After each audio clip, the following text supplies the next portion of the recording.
All right, welcome. We've got with us Scott Everson and Kelly Hogan, and Stephanie Pearson may or may not be joining. We're hoping she joins, but I guess we're going to be talking a little bit about an upcoming event in Tennessee called Meat Stock, which I guess Scott is hosting. So maybe, Scott, you want to give us an overview on that? And I know Kelly's going to be there. I'm going to be there. And of course, here comes Stephanie. So there we go. Shawn, I have to say in the meantime, Shawn, do you want top bunk or bottom bunk at the retreat? Oh, God. Who am I sleeping with? Well, I was talking about me, Shawn. Come on. Oh, you. Okay. Well, I don't know. It was a joke. It was a joke. Okay. I've been in a bunk, but well, hey, Shawn, I promise you'll get a great room to yourself. Yeah, you don't need to worry about me snoring next to you. So, Scott, tell us about the event. What's the story on Meat Stock? Okay. Well, first off, I just want to say I'm super excited to spend a few days with all you guys. I know Kelly's just come out for one day, but most of the guests are coming up for at least a few nights. It's actually 2 retreats back to back from April 26th to April 30th and April 30th to May 4th. And we got Dr. Kiltz, we got yourself, we got Kelly, we got Sally Norton, Michelle Hearn, Stephanie Pearson, a whole bunch of people. I can't even name them all. But really, it's all about getting back to nature. It's getting back to our natural state. I got sick a long time ago. I've been dealing with chronic illness now for a number of years. And it'd probably be take me less time to list the diseases that I haven't had rather than to list the ones I have had.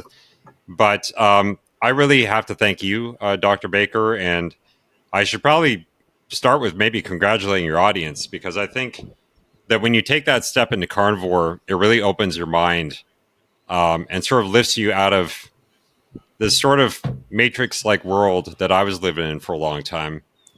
And it really expands your awareness on things in terms of the medical system, in terms of diet, and everything, nature, politics. It just permeated throughout every sort of aspect of my life in terms of me becoming self-aware. I think carnivore is an absolutely fantastic diet for healing. I think it's the ultimate elimination diet. And I think that for some people, that's all they need to heal. I could say for myself, it really took me to a huge platform in which I was able to heal totally, or not heal totally, but really get to a place where I was able to pursue other things to progress my healing. And that's why I started this community, Wired for Healing, which is more of a brain retraining community. So we really look at holistically on a lot of different levels, but brain retraining is our bread and butter. And I started this retreat business because I wanted to bring in all the experts, everyone I knew, especially from the carnivore space, the animal-based space, to really give people that educational opportunity to speak with the guests one-on-one.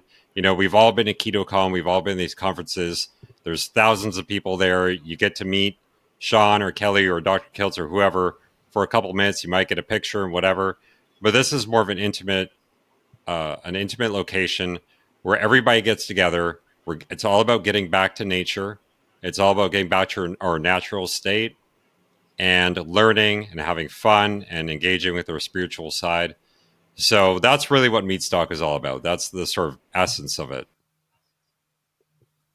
Sounds fun. Sounds awesome. So I'm going to be there. What you said, the 28th to the 1st. So wait, is that when I'm being there? Yeah. So I'll actually get to meet both groups, because I think it sounds like there's going to be an overlap, which would be cool. Yeah. I think most of the guests are staying between the 2 retreats. So usually towards the end of the first one and first half of the second one.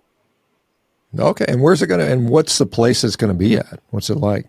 So it's just outside of Pigeon Forge. It's sort of nestled right in the Smoky Mountains. Beautiful, beautiful location. They call it Skyview Mansion. You guys could check it out. Part of the reason why I wanted Stephanie and Kelly to come, and no offense to you, Shawn. Shawn, you're like Captain America, but we need some pretty faces at Carnivore. We need some young ladies, or they look like they're 20 years younger than they actually are. This is what's amazing about Carnivore to me. Yeah, you're not getting a pretty face with me. So. Well, yeah, you're like Captain America. I can't even believe that you are as fit as you are at your age. But.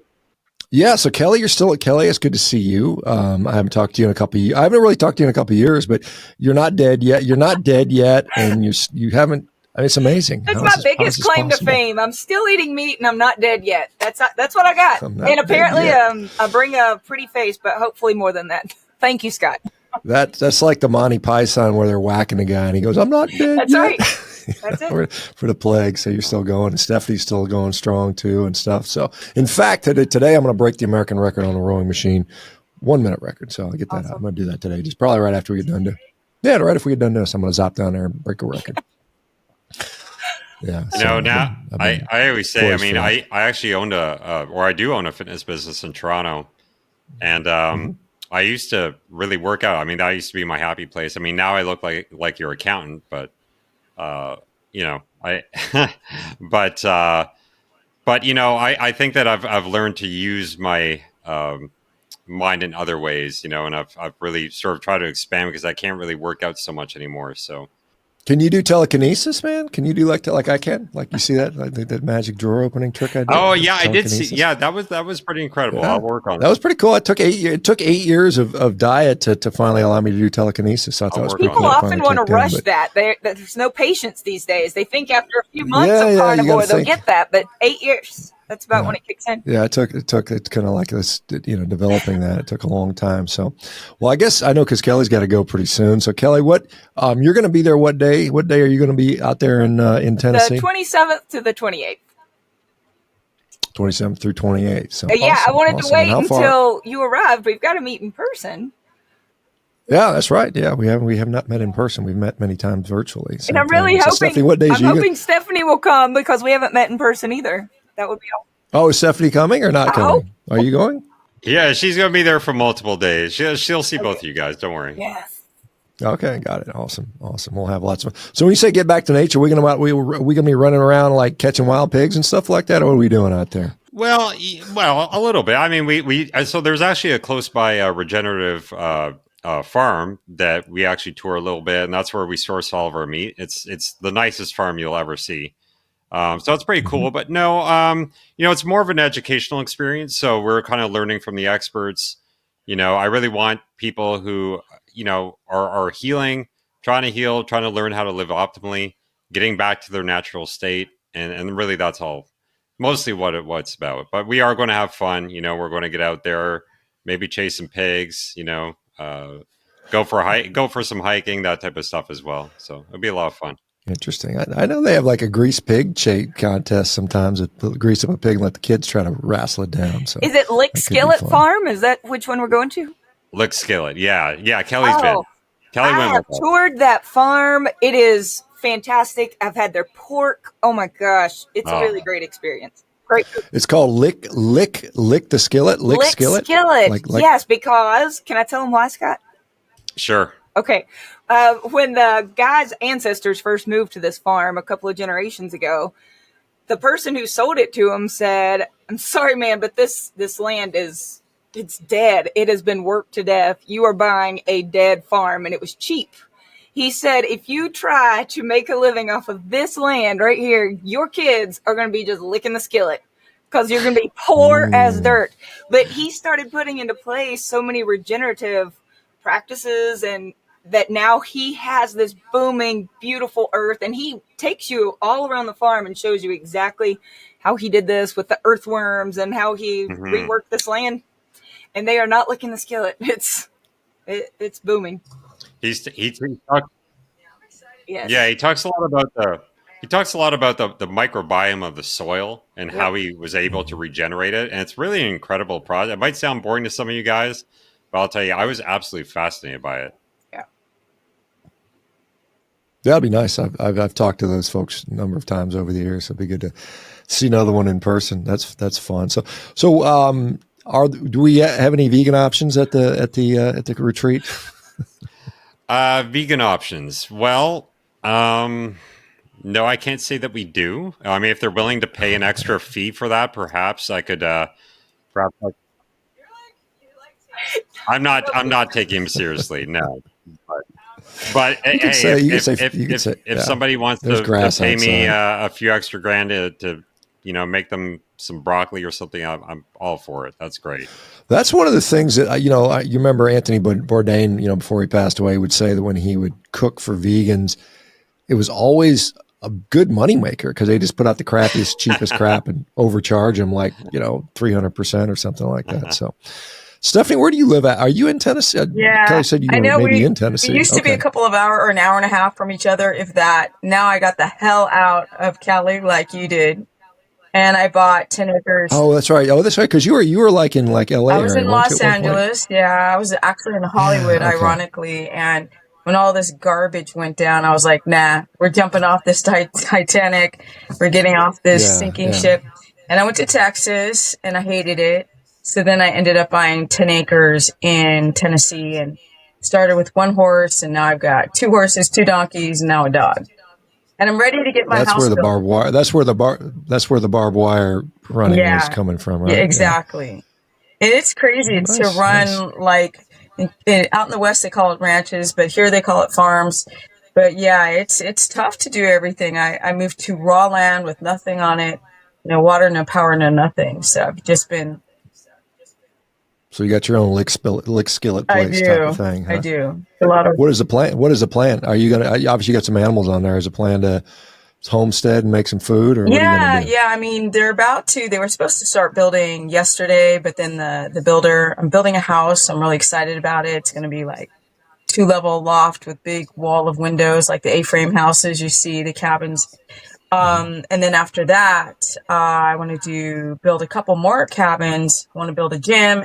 Interesting. So, Kelly, are you still teaching school? Are you still doing the school teacher stuff? No, I'm not actually. Not you're not. No, I put in 20 years in the public schools, and now I'm teaching carnivore. I run coaching groups online, and I have 8 classes per week, and I have my dream job. I love it. Oh, good for you! Awesome. I didn't so know still that. teaching, just not music. Right. Are you teaching music? That's cool. I was, yeah. Do you still do musical stuff? Well, I have very musical children, so I work with them. I've got 3 kids. 2 of the 3 are jazz band musicians, and so we play music around the house. But that's it. Yeah, my little boy's doing the piano. He's getting. Oh, I've seen. He is getting good. I've watched him. He's great. Yeah. He practices a lot. He's out there. I've heard the same song like 6,000 times now. So I'm like, you're going again. I have no musical ability. I can other than turning on the music on the machine when I work out or something. But anyway, so Scott, so the guests, I know the 4 of us, and who else will be there? I remember you said a few other folks. Who else is on the schedule? I'll list them off here. So we got Dr. Kilt, Sally Norton, Dr. Kelly Ritter, Jennifer Burns, Courtney Luna. Absolutely love Courtney Luna. Serena, I just did a podcast with her today, and she came to her last retreat. She's absolutely fantastic. Michelle Hearn, we got JC Gregory, also known as Lady Carnivore, Audra Coleman, and then we also have some people coming that sort of fitness classes and yoga type classes, stuff like that as well. So a lot of people coming to this thing. Interesting. Okay, I know. So I don't know all of them. I know some of them, but some of them I didn't recognize. So it'll be interesting to meet some new folks. And how many guests do you anticipate attending this little deal? It really depends. So it's split up over 2 retreats. So it's not as overwhelming as a number as you might think. But we're probably looking, somewhere between the ranges of 120 to 140, something like that. Okay, well, that's a decent amount of people. Yeah, that's not small. So anyway, well, good. So and we're going to be having some options as well for broadcasting some of the presentations live that we're doing. So people will have a chance to attend virtually as well.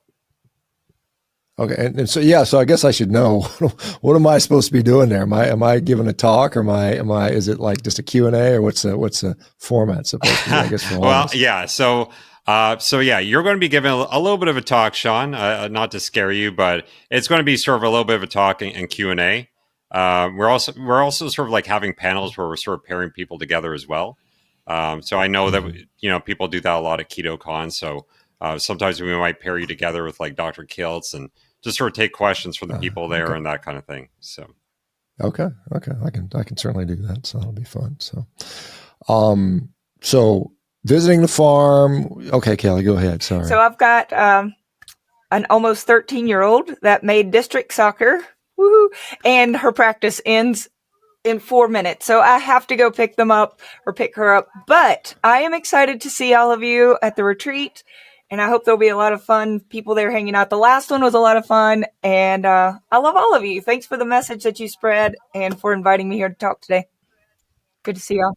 You guys are all right. Good to see you. And I'll see you in a, see you in a month and a half or so, Kelly. Good to see you. Awesome. Yeah, you guys are going to love Kelly. Great. So, so, you know, we really try to get a diverse range of voices out there. You know, I know Stephanie's been a little bit critical of the carnivore diet, not to put her on the spot. And I've had some problems with carnivore. I think it's a great diet. But, you know, for myself, I've had to incorporate a lot of things in my healing just because I've been sick for so long and had so many different conditions. But I think that the carnivore diet has been such a fantastic diet for so many people. I've had so many people on my channel that have healed pretty much every condition you could imagine from this diet. And I could say, honestly, Shawn, so I found out about the carnivore diet from a guy on a beach in Hawaii who was reading Jordan Peterson's book. And I heard about Jordan Peterson, and he got me in the carnivore diet. And the first thing that I did was actually purchase your book. So when I started reading your book, it really, again, it completely blew my mind. And when I started really getting into the medical stuff, agriculture, all that stuff, I learned over time I was just fed a complete pack of lies. And that rabbit hole led into a million different spider webs for me in being able to put that research in to fix my own health. I'm not 100% healed, but I'm 90% better. I used to be bedridden. I was so sick, and I started coaching with Stephanie. Stephanie's amazing. I started coaching with Stephanie. I was so sick, I couldn't get out of bed. I'm not even kidding you, for 3 years. I was so sick. And I don't look like Captain America right now, I tell you that much. But if you guys had seen me even a year or two ago, like it was far worse. So I hate to blow smoke up your ass, Shawn, but honestly, you were a huge influence in me getting better. So I really have to. Well, I mean, I'm just glad, you know, like I said, I'm just glad people are open to the message. And, you know, I tend to think of carnivore as a, you know, elimination diet, and some people like to do it long term, but it certainly is very powerful. And what you end up doing long term may be very different than that. And one of the things that I've been sort of advocating for is trying to get research in this. And finally, after, you know, being, you know, yelling about this for now about 8 years now, finally I'm in the point where I'm in a position to start to conducting some research, and we'll have some of these studies coming out there with cardiometabolic things and inflammatory autoimmune conditions. So it looks like we're going to get some research done finally. So that's an exciting thing. But the only reason we can do that is because people like yourself and others that have actually come out and said, hey, I got healthier doing this. And the numbers are, because it used to be, well, it's only, you know, 2 or 3 people. You got some 1 or 2 weirdos. But now the numbers are really, I mean, you know, I sold 100,000 books. So I know there's hundreds of thousands of people, and I'm not the only guy selling books. I know there's hundreds of thousands of people have tried, just like a ketogenic diet. I mean, there's probably millions of people now that have done a ketogenic diet. So, so clearly there's some benefit there for whatever specific reasons. And I think particularly some of these recalcitrant diseases, even people on ketogenic diets often seem like they have to, you know, change a little bit for a period of time. And, maybe it's eliminating that spinach or whatever for whatever. And, you know, and then they get healthier. So yeah, I'm not the one to say, I'm not particularly dogmatic about it. If you listen to my messaging, I'm like, hey, do what ultimately works for you. But I think it's instructive to do it for a period of time. So anyway. So, I mean, I think we can all agree that meat is a good, healthy food, though. I would say even Stephanie would concur with that, right? Absolutely. I definitely, and I think there's I think that there is space for carnivore, strict carnivore. Yeah, there's space for all of it. I mean, I promote all 3 diets now. Mm-hmm. I promote keto, carnivore, and low carb, high fat. Some people's gallbladders is just their gallbladders are just a hot mess. And they try and they're not successful. But yeah, it's interesting, you know, because I was on I don't know, the diet doctor Andreas Onfeld. I did a podcast with him the other day, and he was asking me what I ate, and I was like, you know, and I'm in a phase where I'm trying to get stronger and, you know, break records, and I need to be bigger and stronger. So I was eating a lot. I'm eating like, I think of that particular day, I was eating like 5 pounds of food. It was like 3 pounds of steak and another kilo or 2 pounds of yogurt, Greek yogurt. And I just crushed all that. And it was like 500 grams of protein. It was like 40%, protein, which was, kind of a little bit higher protein than some people on a ketogenic diet might do. But that sparked this huge sort of controversy on high fat versus higher protein. And, and I said, well, I don't think there's great data, particularly in a carnivore space either way, because we don't have any studies on this. So all you can do is sort of say, what have people experienced? So I asked, and I had, several hundred people could chime in. Some people did better with high protein. Some people did better with high fat. So it's really, you can't just say this is the way, because it's not for many people. Different people are in different space, even men and women. They have different responses to some degree. So yeah, Shawn. So I guess we'll get into some of that stuff, Scott. Yeah. I saw an interview with you with Sophia Clemens, or Sophia, is it Clemens? She's the Sophia Clemens. Yeah, I've done 2 or 3 interviews with her over the years. Yeah, I haven't talked to her in a couple of years, but yeah, Paleolithic PKD stuff. Diet. Yeah. Mm-hmm. And I know she was talking to you about really going in deep into ketosis, and I couldn't help but laugh a little bit because she suggested you going like 90% fat and say that you should get like 50 grams of protein a day. I was like, well, I don't know how well ShawnBaker are doing 50 grams of protein a day, but I'll tell you how I did, because I did something similar to that at a period of time back in 2020. I was playing, because I was really I was reading about Louis Newberg, and Louis Newberg was a physician from the University of Michigan. And this is before insulin came out. And he was advocating for a very, very high fat, very moderate protein diet in these really bad diabetics. I mean, these are mostly type 1s that were showing up on death's door. I mean, they were sick, septic, they were just incredibly sick. And he was putting them on these very high fat, relatively low protein diets, and they resolved their glycosuria. They weren't peeing out glucose anymore, because they didn't really have a way to measure blood glucose back then. So all they did was check their urine, and they normalized it. And I was trying to experiment with blood glucose, and because I deal with a lot of diabetics. I often try things on myself before I, try to sort of recommend to people. So I was eating, for me, a relatively low amount of protein. We're talking under 100 grams a day. Remember, I'm 6'5", I'm 265 pounds. So I'm a big dude. And 100 grams of protein, I lost a ton of weight, but I lost a lot of muscle too. I mean, I got down all the way down to like 205 pounds, which I haven't been that weight since just out of high school. And everybody who saw me, my parents, my sister was like, do you have cancer? Because I look like, just sucked in, and I lost a lot of muscle, and I was like, I can't do this. This is not working for me. I need more protein, because I like working out. I like being strong and all that stuff. So I just went back, and it didn't take me long. It only took me like 3 months to put all the weight back on, but I was just pigging out, And but I think there's different reasons for that. But if I had like cancer or some significant autoimmune disease, and I was trying to heal that, I would probably opt for a higher fat proportion. I don't know. Like I go again, the recommendation from PKD, 400 grams of food. I'm like, well, is that the same for a 100-pound woman as is a 250-pound man? It can't be, right? But she was kind of like somewhat inflexible about that. So I thought that was kind of like, seems like it should be scaled by the person. Should be maybe. Well, and maybe it's the language, because she's, her primary language is Hungarian, and maybe she didn't quite get that. But to me, I was like, that this doesn't make sense. I can't live personally on, 900 calories. I mean, that just ain't doing it. I mean, it's horrible, so anyway, and it's interesting, like, cause I will vacillate. Sometimes I'm very high protein. Sometimes I play with the higher fat stuff. Like I hurt my neck. I was doing jujitsu, and I ended up with a herniated disc, in my neck, and I had this really bad radicular pain. It was like, it was miserable. I mean, I had like burning pain going down my arm, and I couldn't sleep. And every time I turned my head a certain way, shocks going to my arm. So I adopted a very high fat version of carnivore, because I know it has a neuroinflammatory protective effect. At least the literature supports that.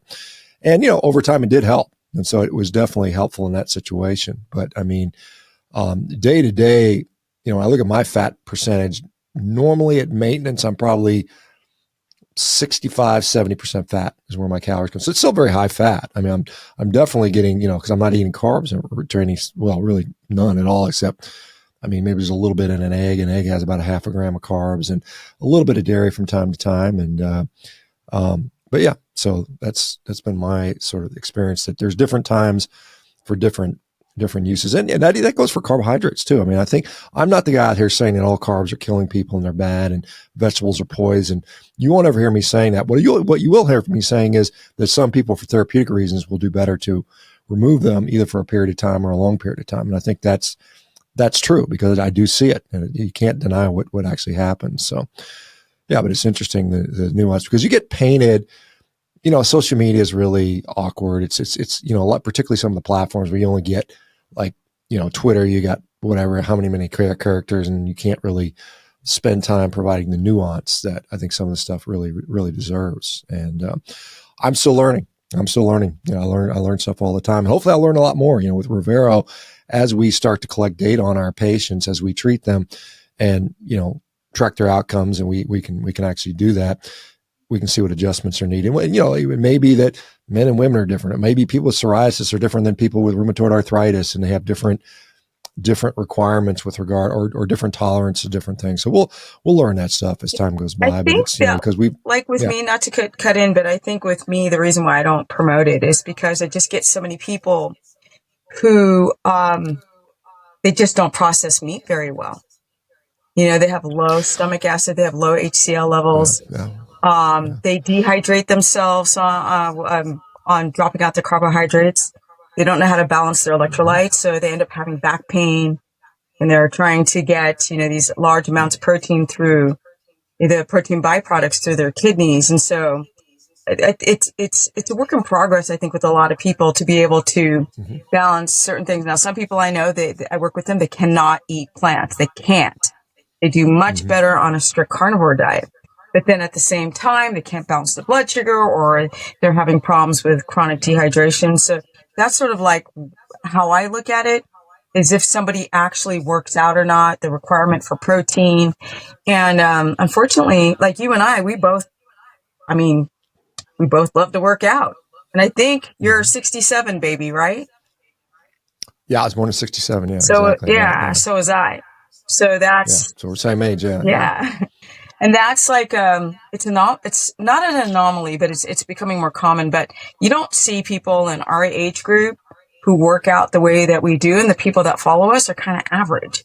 So, the ability to utilize the protein if their blood glucose is spiking on protein. I mean, it's, people always ask me to see what I eat. I'm like, well, I can eat more protein. If my blood sugar spikes, my muscles are going to uptake it and use it.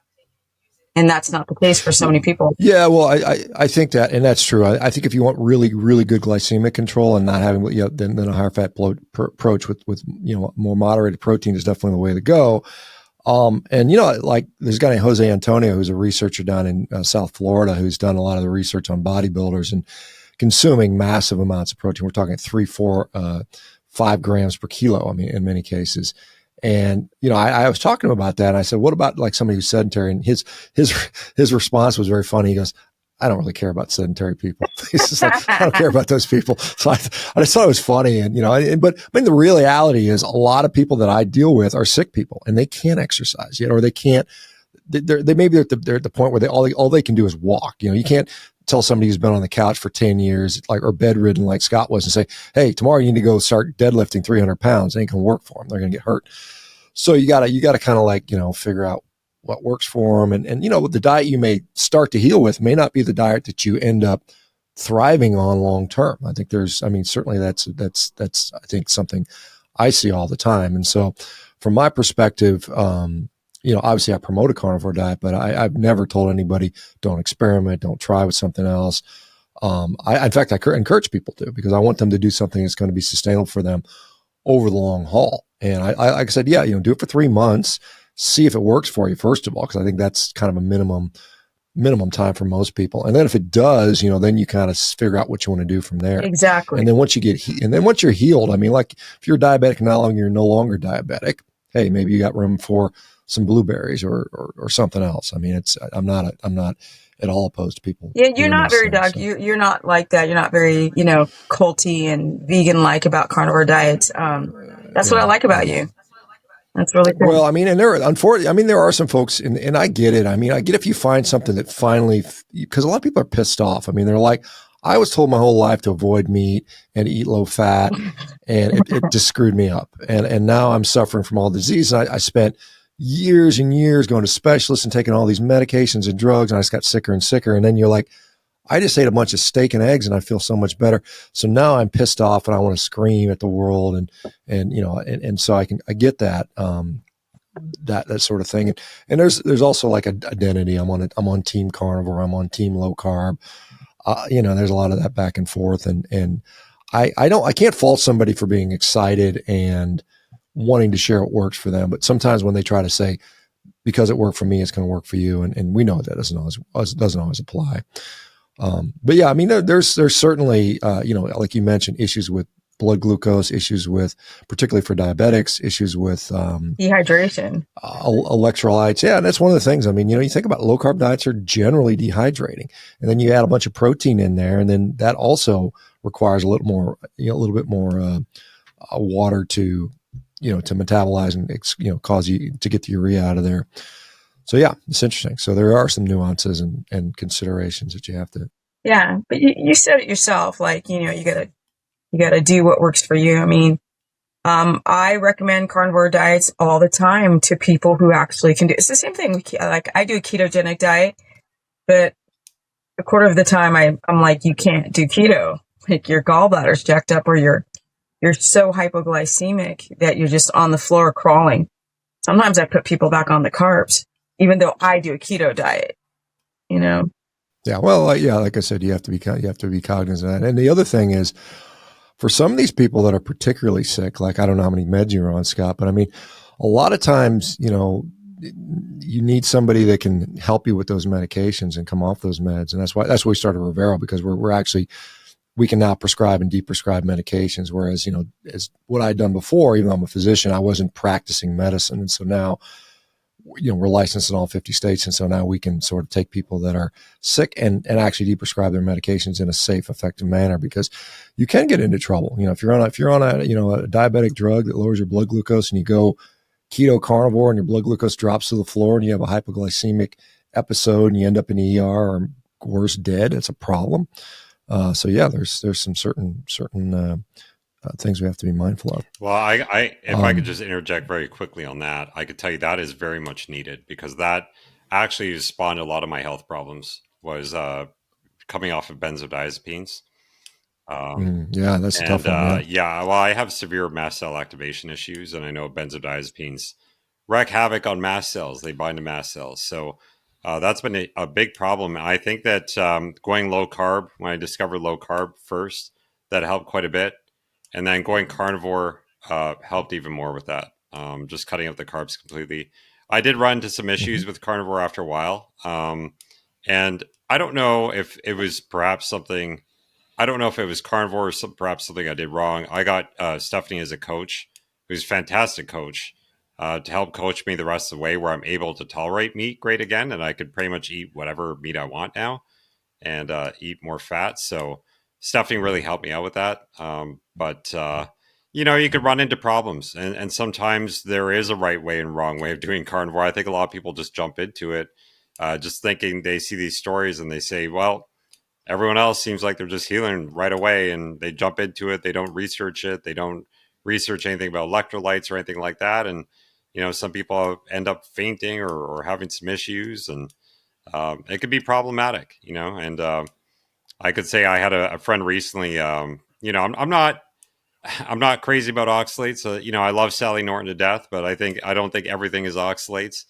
But I had a friend recently who started carnivore, and they had a bunch of kidney stones in their kidneys, and they started doing carnivore, and all of a sudden all those kidney stones started dropping out. Right. And they ended up getting an infection, antibiotics, all hell breaks loose. So, you got to research this a little bit first. You can't just go in willy-nilly for a lot of people. I mean, some people, yes, but yeah.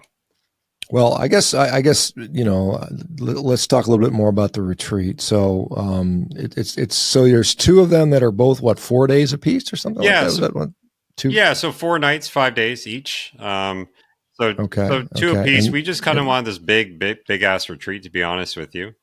And again, it's really about just getting back to nature. That's what it's about, getting back to our natural state. I mean, to be honest, part of my illness came about from all the stressors in life, all the hell that breaks loose when you become an adult. And I would see glimpses of that state of, being at peace, living in the present, having that self-awareness, feeling that connection to community. But, you know, stuff happens, you get caught up in real life or just adult life, and you lose sight of what's important. And I really want to take this opportunity to bring people together, have a super educational experience, learn from the best, have different perspectives, have fun. But most importantly, I think, is have community. I think people want, in this community, I think a lot of people feel ostracized. They don't feel like they connect with anyone. And I can tell you from my own experience, and this is coming from someone who actually just got divorced a couple of weeks ago from a doctor. And Right here. she was, yeah, I'm going there. She was a heart doctor, actually. And every day she thought I was just ridiculous. She thought I was killing myself. She'd see my cholesterol was through the roof and everything else. And she thought this whole carnivore thing was ridiculous. So I felt like I didn't have anyone to connect to. I could tell you, Shawn and Stephanie, that in our last retreat, at the end of the 4 days, I would say probably half the people, when we were saying goodbye, half the people were crying. They were tearing up just from people that you met for just a few days. That's how strong the connection could be and how meaningful it could be to be able to connect with people that you could relate to. So that's huge. Interesting. Yeah. Well, and that is, I mean, there is some truth to that. I mean, I looked at, I've collected a lot of data on this stuff. And one of the things I did a survey on about 12,000 people on the diet. And I asked them about the level of support they felt they had either from their physician or their friends and family. And the ones that felt their support level was low had worse outcomes. I mean, it's just the way it is. And so having some source of support system, whether it's virtual, in person, it does make a difference. Oh, because that huge, that helps absolutely huge. These stupid Blue Zone. I don't know. I watched a little bit of that Blue Zone thing on Netflix, that ridiculous documentary. But one thing that's often overlooked is this healthy user bias, and the healthy user bias is community, right? I mean, you see these Loma Lindens. If you've ever been there, I mean, they have the most tight knit community you would ever imagine. Everyone's looking out for each other. Everyone, vegans are, they might not be the brightest people on the face of the planet, but they're good people, and they really care about. What are you talking about? These people are nutbags. Right, but I'll tell you, they are good people, and I think that they have good intentions, and community really matters a lot to them, and people in those religious communities. I think that's. I don't know. I think that's often. I kind of disagree. Well, I think that's often. I'm sorry. I will say this in regard to the Loma Linda thing. There's another population, very similar demographics, similar sort of overall healthy lifestyle, no smoking, no drinking coffee, are the Mormons, the LDS folks. They live just as long as the Seventh-day Adventist folks, and they eat plenty of meat too. So, I mean, it's like, if you're going to be healthy and supported and exercise and don't smoke and drink and do all those things, you're going to, I don't know how much diet plays a role in longevity. You're not going to hear me saying a carnivore diet makes people live longer, because I have no idea. There's no way to know this stuff. I think anybody that's out there telling you my diet is going to make you live an extra 10 years longer, I would question them.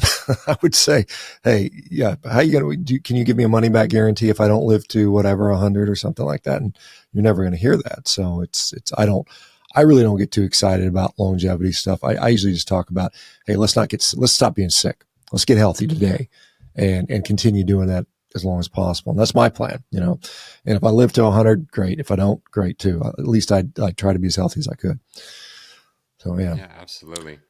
So, yeah, I think that when it comes to that stuff, I mean, exactly. I think people just want to feel good again. And I think that pretty much everyone I've spoken to, at least on my half, where carnivores worked out for them. I mean, they're just living their best lives. I can't believe these people that have autoimmune conditions like MS, and I've seen people completely not even able to walk, and just, it's almost miraculous how people could come back from this. So it's really expanded my mind in a lot of ways. So yeah, I'm sold on it. But anyway. Yeah, I mean, it's exciting for me to see. I mean, that's what keeps me doing this, because I see all these, that's the only reason I do what I do, is because I get to see all these people get healthier. That's the whole point. So anyway, well, Scott, I think, April 26th through May 4th, I think. April 26th to April 30th, and April 30th to May 4th. If you guys, we have a flash sale on this weekend. Carnivore Diet 200. So it gets you $200 off the ticket price. You go to wiredforhealing.com, wired the number 4 healing.com/retreats. And you could sign up there, and you guys are going to be taught by the best of the best. I don't know 2 people more I'd rather learn from than Shawn and Stephanie. So if you guys are looking to learn, you're looking to learn to live optimally, have fun, get back to your natural state, this is a place for you guys. Where is, because I'm not, Pigeon Forward, I'm not sure what is the most closest major metropolitan hub to get to if somebody are flying in from out of town? Knoxville. So Knoxville is about Tennessee. 40 minutes away. Okay. Yeah. And we and will 4 hours for me. Yeah. So you're just driving in. Yeah. I'm on the other side of the country, so I got to fly it in, but yeah. Well, we'll have people picking people up at the airport and everything else. So everything's included. You guys are going to get the best quality food imaginable. You guys could check out Lick Skillet Farm. It doesn't get better than that. So it's going to be a great healing experience for sure. Well, awesome. Well, thanks everybody. Thanks, Stephanie, for being here. It's good to see you again. Thank you, Shawn. I'm looking forward to seeing everybody. Nice to see you in a couple too. weeks. Yeah, 6 weeks or so, I think it is. We'll see you guys then. Shawn, we gotta Awesome. teach our generation to not only consider food but to work out. Yeah, well, not just our generation, but the younger generation. Oh yeah, just getting worse. There's that. There is that. Yeah. Yeah. We can get after it. Show you what you can do it from at a 67-year birth year. So awesome. All right, guys. Thank you so much. I'm gonna hit stop.